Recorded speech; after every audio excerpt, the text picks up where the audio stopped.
Oui, tout à fait. Alors, je viens pour vous parler d'une loi qui existe depuis 2016, au terme de laquelle les personnes morales doivent dénoncer le salarié qui conduisait le véhicule lorsqu'une infraction a été commise avec une voiture de fonction. Il faut savoir que cette loi a été introduite pour des objectifs de sécurité routière et qu'elle a été étendue en 2021 à d'autres types d'entreprises, donc non plus seulement des grosses sociétés avec des flottes de véhicules et beaucoup de salariés, mais également des toutes petites entreprises, voire même des auto-entrepreneurs qui seraient seuls avec un seul véhicule.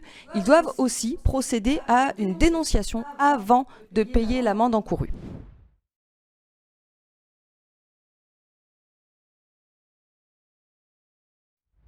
Voilà, tout à fait.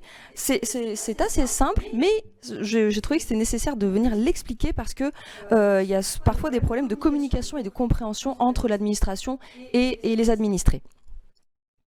Alors, je vous explique. Lorsque vous recevez un avis de contravention qu'on voit s'afficher à l'écran, ce type d'avis de contravention qui est libellé au représentant légal de la société, il comprend à gauche un paragraphe vous disant de dénoncer et vous avez également un encadré rouge vous disant d'aller dénoncer.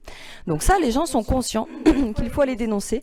Le problème, c'est qu'en pratique, ils ne savent pas bien comment s'y prendre. Quand vous recevez cet avis de contravention, la première chose à savoir, c'est que vous avez 45 jours à compter de la date de l'avis pour aller dénoncer qui était au volant. Pour ça, vous avez deux possibilités. Ou aller sur le site de l'entaille, ou utiliser un formulaire qui est noté formulaire en exonération, mais sur lequel vous avez une case désignée. Vous désignez la personne qui conduisait dans les 45 jours. Et surtout, il ne faut rien faire de plus à ce stade, parce que généralement, on aurait envie de dénoncer et de faire un paiement, mais il ne faut vraiment pas qu'il y ait de paiement à ce moment-là.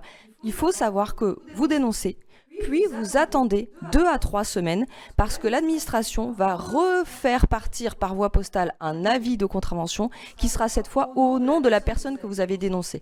Et si vous loupez cette étape, si vous voulez payer ou faire quoi que ce soit de plus à ce moment-là, eh bien vous entrez dans des problématiques informatiques et administratives.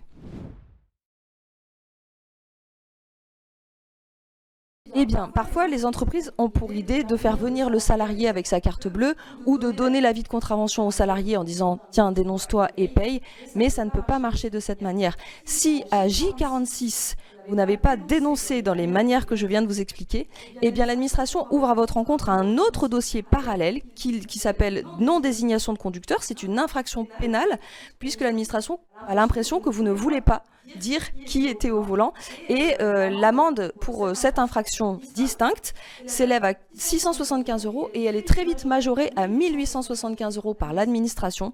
L'administration peut se faire des titres à elle-même et donc opérer des saisies sur vos comptes bancaires professionnels, donc ça peut très vite obérer à votre trésorerie.